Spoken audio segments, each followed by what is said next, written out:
Hi PHC Mount Olive, I'm Pastor Noel Brinton, and this year we have an exciting experience because we're not going to be able to have our Passover meal together because of the lockdown that we're having in South Africa at the moment.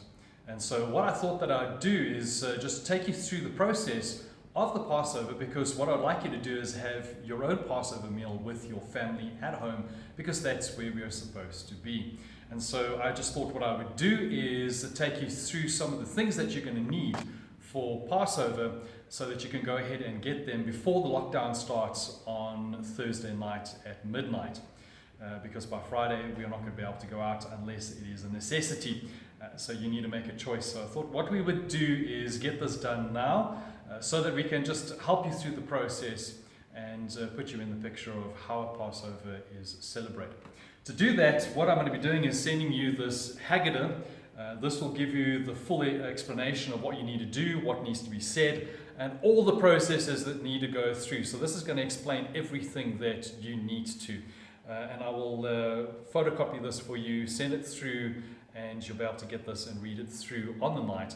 I believe that Passover this year is on the 8th of April and starting at 6 o'clock. So we will be doing our Passover meal together in our own homes from 6 o'clock on the 8th of April.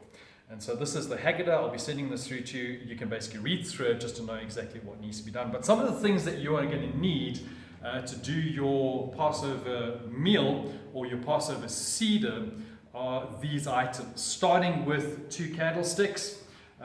This is for the ladies. The ladies of the household normally start the proceedings. You'll find that all in the Haggadah. It'll explain everything to you. So these are the things, and obviously you're going to need something to light those candles with. Everything that she needs to say is the household, the head of the household, the ladies of the household. You'll be able to read everything from there. And then what will happen is that you need to put a cedar plate together. And with the cedar plate, you're going to need 4 cups, because you run through 4 cups, or you partake of 4 cups.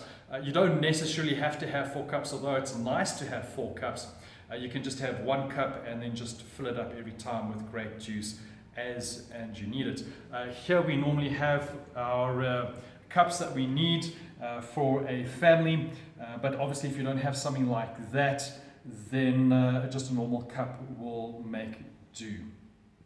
On the cedar plate, you'll see that this is the way we've arranged it, just to make it easier for you to understand the things that you need. We'll start off with a bone shank. I don't think you'll probably have one of these available. We've just collected them as we've had our lamb on the spit over the past couple of years, and it always just represents Christ as the Lamb of God. Then you'll have your egg. You need a boiled egg. You'll see in the cedar what that all explains about. And then this is the interesting part. This is the nice one.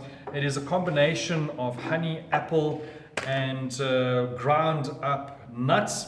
And that would be the maror, and that would be part of the process that you'd be going through. The other thing that you need is, you don't have to have a big one like this, is an onion, but you can just cut it in half and you will go through it, as I said. And for that, you'll need some parsley, and with the parsley goes some salt water, which is normally in the center, and then you would have some horseradish.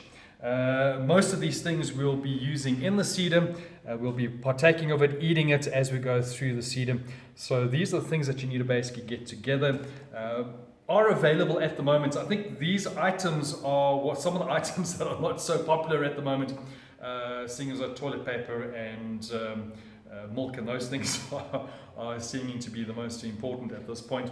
And then once again, you need to get some grape juice so that you can partake of the 4 cups that we'll run through.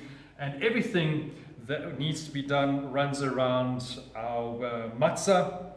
You don't necessarily have to go and get matzah, although there is matzah in the shops at the moment. Some of the places still do have. You just need to look around and try and get them. If you can't have matzah, then bread is also okay. If you want to bake some bread, you can do that as well. What I'm planning on doing is that my 7-year-old daughter, Janelle, has been wanting to do a baking bread sort of thing, and so we're going to be baking our own bread for our Passover meal this year, seeing as though we'll be doing it as a family. And then one of the things that we also need in the Seder meal to start everything off with is something to wash hands with. You don't necessarily have to have a bowl at this point. You can simply just get something to wash hands with, whatever the case is. And then just something that you can pour over. And as we know, as we're going into the coronavirus, washing hands is one of the most important things we can do.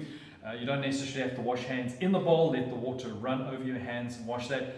Normally the father of the household would go ahead and do the washing of hands for the family. And so these are the things that you'll basically need for your Passover meal. As I said, what we'll do is I'll send through the Haggadah, and also next week I will be putting together a Passover meal for you so that you'll be able to just follow along with what needs to be done. I hope this explains everything for you, and hopefully when we get out of our 21-day quarantine time period, what we will do is that we will come together as a church once again, and we'll have a celebration, a coming out celebration. It sounds kind of strange, but sort of a released celebration. We will come together and we'll have a meal together and have a wonderful time together. Also, what will happen is Janine will send you some recipes that you could make for traditional Jewish meals, but I think it'll be a wonderful time for you, and that all will get to you later on today. I pray that you'll be blessed, and I pray that you'll have a wonderful time, and that God will be with you and He'll bless you. Godspeed.